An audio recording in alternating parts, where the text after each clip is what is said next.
ہم وہی کہیں گے جو ہمارا دین ہم کو بتاتا ہے، عمل کرو تو تمہارا بھلا ہے۔ بسم اللہ الرحمن الرحیم۔ درود پاک پڑھ لیں۔ اللہم صلی علی سیدنا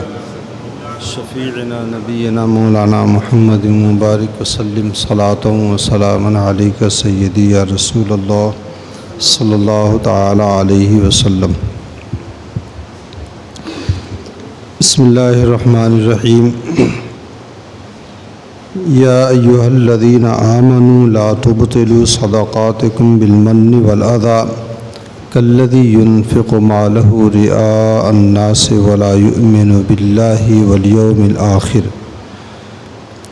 فمثلہ کمثل صفوان علیہ تراب فأصابہ وابل فترکہ صلدا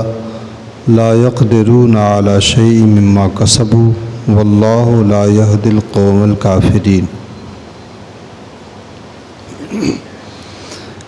اے ایمان والو، اپنے صدقے باطل نہ کرو، احسان رکھ کر اور ایذا دے کر، اس طرح جس طرح جو اپنا مال لوگوں کے دکھاوے کے لیے خرچ کرتا ہے، ولا یؤمن باللہ والیوم الآخر، اور اللہ اور قیامت کے دن پر ایمان نہ لائے، فمثلہ کمثل صفوان علیہ تراب فأصابہ وابل فترکہ صلدا، تو اس کی مثال ایسے ہی ہے جیسے ایک چٹان جس پر مٹی ہے، اب اس پر زور کا پانی پڑا جس نے اسے نرا پتھر کر چھوڑا۔ لا یقدرون علی شیء مما کسبوا، اپنی کمائی سے کسی چیز پر قابو نہ پائیں گے، واللہ لا یہدی القوم الکافرین، اور اللہ تبارک و تعالی کافروں کو راہ نہیں دیتا۔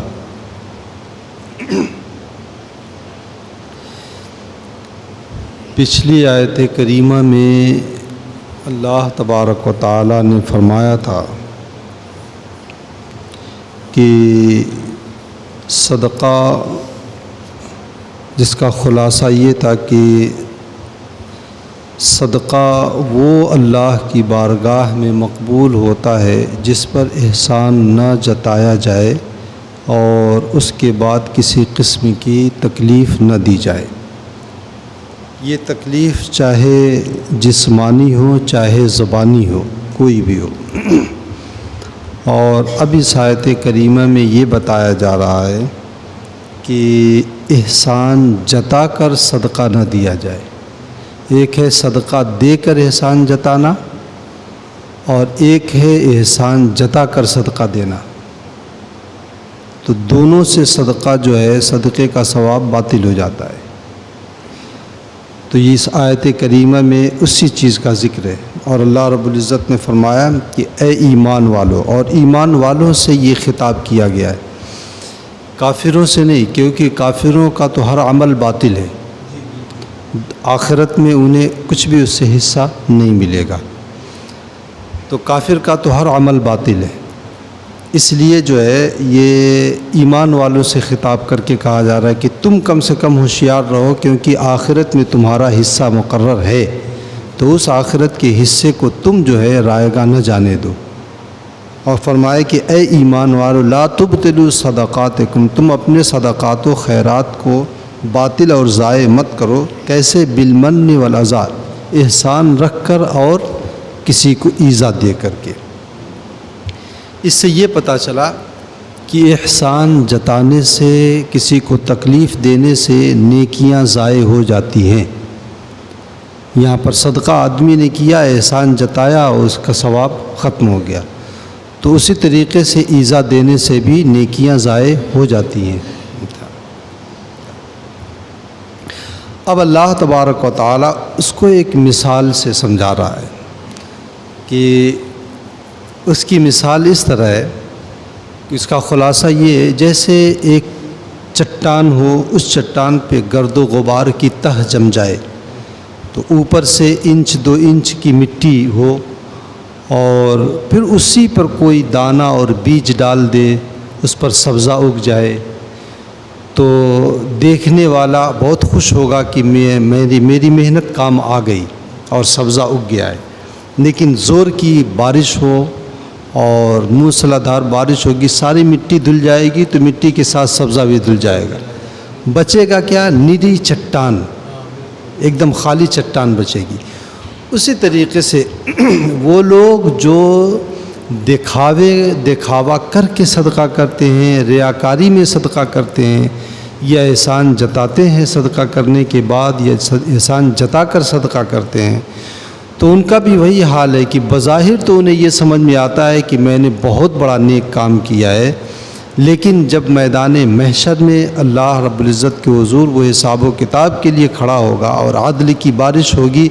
تو پھر جو ہے سب کچھ صاف ہو جائے گا، اسے کچھ بھی نظر نہیں آئے گا۔ جیسے اللہ کے رسول صلی اللہ علیہ وسلم نے ایک حدیث میں ارشاد فرمایا ہے، وہ آدمی جو ریاکاری کے طور پر اللہ کی راہ میں خرچ کرتا ہے، ایسے ہی ہے جیسے کوئی آدمی اپنی تھیلی میں کنکڑ اور پتھر رکھ کر کے بازار جائے، تو دیکھنے والا تو یہ کہے کہ اتنی ساری اشرفیاں اور اتنی درہم اس کے پاس ہیں، لیکن جب وہ اپنی تھیلی کھولے گا تو اسے کنکڑ اور پتھر کے علاوہ کچھ نہیں ملے گا۔ اسی طریقے سے ریاکاری کے طور پہ جو صدقہ کیا جاتا ہے، یا احسان جتایا جاتا ہے، یا ایذا دی جاتی ہے، تو دیکھنے والوں تو یہ سمجھتا ہے کہ اس نے بہت نیک کام کیا ہے، غریبوں کی بڑی مدد کیا ہے، لیکن آخرت میں اس کے پاس کچھ بھی نہیں رہے گا۔ اللہ رب العزت نے اس کو یہاں پہ فرمایا ہے، کالذی ينفق مالہ رئاء الناس، جیسے وہ جو اپنا مال خرچ کرتا ہے لوگوں کو دکھاوے کے لیے، ولا یؤمن باللہ والیوم الآخر، اور وہ اللہ اور قیامت کے دن پر ایمان نہیں رکھتا ہے، جیسے کافر۔ کیونکہ مومن اگر دکھاوے کے لیے صدقہ کر بھی دیتا ہے تو کم سے کم اتنا فائدہ تو اس کا ہوتا ہی ہے کہ اگر وہ بعد میں اپنی ریاکاری سے توبہ کر لے تو علماء فرماتے ہیں کہ اسے اس کا ثواب مل جائے گا۔ اگر وہ اپنی ریاکاری سے توبہ کر لے تو اسے اس کا ثواب مل جائے گا، اللہ کی رحمت سے یہ امید ہے۔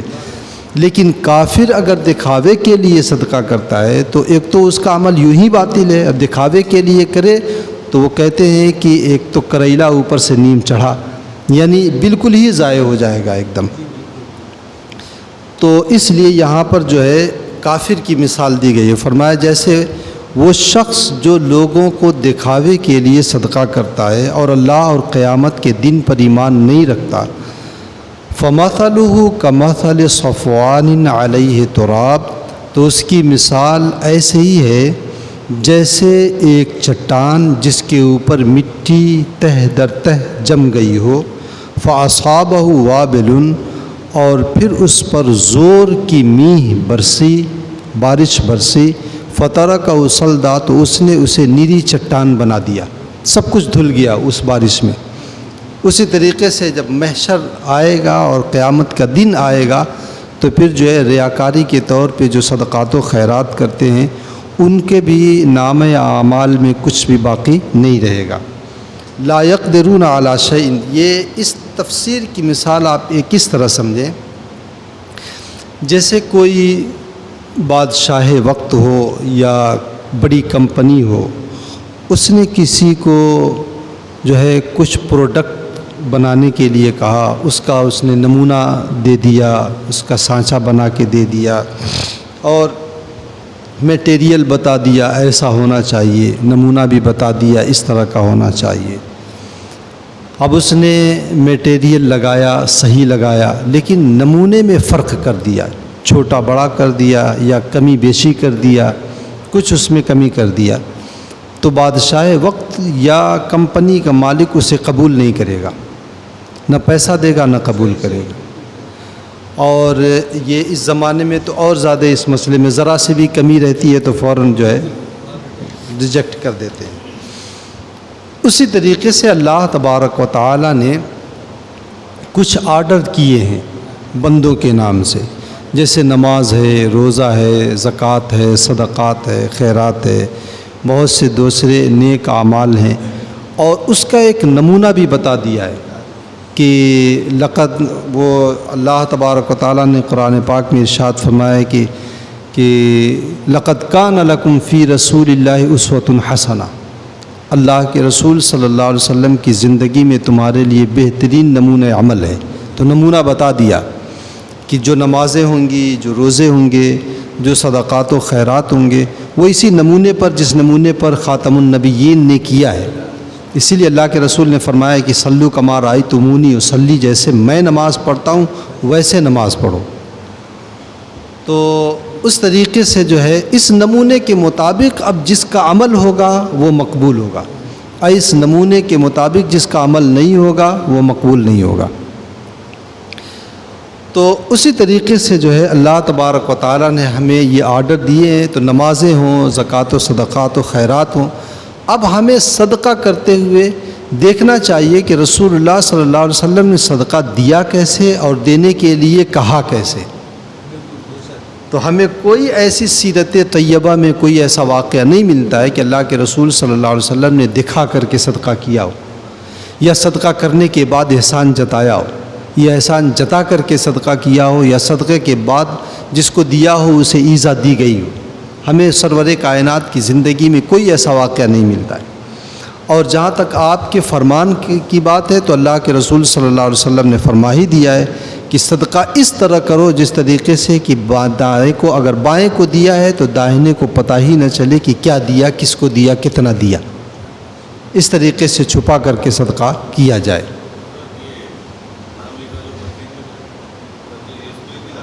کیا چیز؟ ہاں دیکھیں، کبھی ایسا ہوتا ہے کہ آدمی کو رقم کی زیادہ ضرورت ہوتی ہے مسجدوں میں، مدرسوں میں یا دینی کاموں میں، تو مسلمانوں کو ترغیب دینے کے لیے ایسا کیا جاتا ہے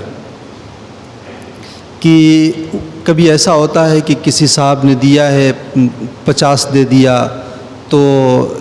سننے والے کو ایک جذبہ پیدا ہوتا ہے کہ میں بھی کچھ اللہ کی راہ میں خرچ کروں۔ تو یہ عمل اس نیت سے کیا جاتا ہے، یہ برا نہیں، یہ اللہ کے رسول صلی اللہ علیہ وسلم نے بھی کیا۔ غزوہ تبوک میں اللہ کے رسول صلی اللہ علیہ وسلم نے ایسا کیا ہے، آپ نے صدقے کا اعلان فرمایا، صحابہ کرام اپنے گھروں سے صدقہ لے کر کے آئے۔ حضرت عثمان غنی کی اشرفیہ یوں اپنے ہتھیلیوں پر آپ گراتے تھے اور کہتے تھے ما ضر عثمان ما عمل بعد هذا اليوم، آج کے بعد عثمان جو بھی عمل کرے عثمان کو کچھ بھی نقصان نہیں پہنچے گا۔ تو یہ اللہ کے رسول صلی اللہ علیہ وسلم نے بھی کیا ہے، اور یہ اس کے مقصد صرف یہ ہوتا ہے کہ سننے والے سنیں، ان کے اندر اللہ کی راہ میں خرچ کرنے کا جذبہ پیدا ہو اور دینی کام جو ہے آگے بڑھ سکے۔ تو اس میں کسی طرح کی کوئی قباحت نہیں ہے۔ لا يقدرون على شيء مما كسبوا، وہ اپنی کمائی سے کیا نہیں دیتا ہے۔ اس آیت کریمہ سے ایک فائدہ تو یہ ہے کہ تان و تشنیع سے جس طریقے سے صدقات کے ثواب باطل ہو جاتے ہیں، اس سے یہ بھی پتہ چلا کہ تانا دینا، کسی کے اوپر تان و تشنیع کرنا، یا کسی کو قلبی یا روحانی تکلیف دینا، یہ ایک طرح کا گناہ اور بدترین گناہ ہے، اور ایسا گناہ ہے جس جرم کی وجہ سے اعمال کے ثواب باطل ہو جاتے ہیں۔ اس لیے ہمیں اس بات سے بھی بچنا چاہیے۔ اللہ کے رسول صلی اللہ علیہ وسلم کی بارگاہ میں ایک چور آیا، چور کو لایا گیا، تو اللہ کے رسول صلی اللہ علیہ وسلم نے اس کا ہاتھ کاٹنے کا حکم دیا، یا کوئی مجرم تھا، مجھے اچھی طرح یاد نہیں آ رہا ہے، تو بار بار وہ اس چوری میں یا اس جرم میں وہ کئی مرتبہ لایا گیا، کئی مرتبہ پکڑ کر کے حضور کی بارگاہ میں لایا گیا۔ اللہ کے رسول ہر مرتبہ سزا دے کر کے اسے چھوڑ دیتے تھے۔ تو ایک مرتبہ کسی صحابی نے کہہ دیا ہے، تانا دیتے ہوئے کہہ دیا ہے کہ کتنا نالائق آدمی ہے، جب دیکھو تب یہ چوری کرتا ہے اور پکڑ کے لایا جاتا ہے۔ تو اللہ کے رسول صلی اللہ علیہ وسلم نے تانا دینے سے منع فرما دیا، اس پر بھی تانا دینے سے منع فرما۔ ایک صحابی تھے جن سے ایک سنگین گناہ سرزد ہو گیا تھا، تو جب ان کو رجم کیا جا رہا تھا، چونکہ اسلام میں زنا کی جو سزا ہے، اگر شادی شدہ ہوگا تو اسلامی حکومت اگر ہے تو اسے جو ہے رجم کیا جاتا ہے، یعنی پتھروں سے مار مار کر کے ہلاک کر دیا جائے، یا ایک پہاڑ اتنی اونچائی سے اسے گرا دیا جائے کہ وہ ہلاک ہو جائے۔ اس سے زنا کی سنگینی کا اندازہ ہوتا ہے، کتنا سنگین یہ جرم ہے، کہ دنیا میں اتنی سخت سزا ہے تو آخرت میں کتنی سخت سزا ہوگی۔ تو وہ صحابی تھے حضرت معاذ رضی اللہ تعالیٰ عنہ۔ تو جب سنسار کیا جا رہا تھا تو اب ظاہر سی بات ہے تکلیف ہوتی ہے، وہ دوڑ کے ادھر جا رہے تھے ادھر جا رہے تھے، تو اس پر کسی نے جو ہے کوئی ایک ایسا جملہ کہا جو حضور صلی اللہ علیہ وسلم کو ناگوار گزرا۔ تو اللہ کے رسول صلی اللہ علیہ وسلم نے فرمایا تھا بخدا اس نے ایسی توبہ کیا ہے کہ اگر اس کی توبہ کو اہل مدینہ میں تقسیم کر دیا جائے تو سب کے لیے کافی ہوگی۔ تو اتنے سنگین جرم پر بھی جو ہے گناہوں کا تانا دینے سے اللہ کے رسول نے منع فرما دیا ہے۔ آپ غور کریں، حضور صلی اللہ علیہ وسلم کی بارگاہ میں جب حضرت ہندہ ایمان لے کر کے آئیں، حضرت ہندہ اور جو ہے وہ حبشی جس نے حضرت حمزہ رضی اللہ تعالی عنہ کو نیزہ مارا تھا، اب یہ دونوں لوگ ایمان لے کر کے آئے تو اللہ کے رسول نے ان سے کیا کہا تھا کہ آج کے بعد سے میرے سامنے مت آنا۔ وجہ کیا تھی کہ تم میرے سامنے آؤ گے، مجھے میرے چچا کی شہادت کی ساری جو ہے تصویر میرے سامنے آ جائے گی اور میرے دل کے اوپر جو ہے گراں گزرے گی یہ بات۔ تو اتنی تکلیف تھی حضرت حمزہ رضی اللہ تعالیٰ عنہ کی شہادت سے، اور اس شہادت میں ان دونوں حضرات کا ہاتھ تھا ایمان سے پہلے۔ تو اللہ کے رسول صلی اللہ علیہ وسلم نے منع فرما دیا، لیکن اسی ہندہ کی بیٹی حضرت حبیبہ رضی اللہ تعالیٰ عنہ جو حضور صلی اللہ علیہ وسلم کی زوجہ پاک ہیں،